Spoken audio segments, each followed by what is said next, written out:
बहुत प्यार भइल बा। हेलो, हाँ बोला। अपने दोस्त लोग के साथ मूवी देखे जाते हैं, जाई का?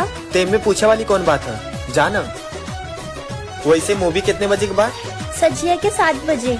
अच्छा, तो कपड़ा का पहन के जात हूँ। हम तो के फोटो भेजत हई। ठीक बा। जिंदगी संवर गइल प्यार तोहर पार। तोहार ओढ़नी कहाँ बा? ई ड्रेस में ओढ़नी ना बा। ये कपड़ा चेंज करा, दूसरा कपड़ा पहन के जा। ये कपड़ा में कहीं नहीं जाके बा। ठीक बा। ये मत सोचिए कि हम तोरे ऊपर जुल्म करत हैं। ये दुनिया वाले लड़की लोग के जल्दी जज कर लेने, और हम ना चाहिए कि तोरे ऊपर की वो आंख उठा के भी देखे। हाँ मार करेजा, हमके पता है तू हमरे भलाई खातिर कहत हवा। वैसे कुछ बा ना, हम मूवी देखे लड़का के साथ जाती है लड़की के साथ। तोहरे जिंदगी में 1000 लड़का काहे ना आ जाए, लेकिन हमके पूरा भरोसा बा कि तू हमार जगह केहू के ना देबू। तोहरा से प्यार भइल बा।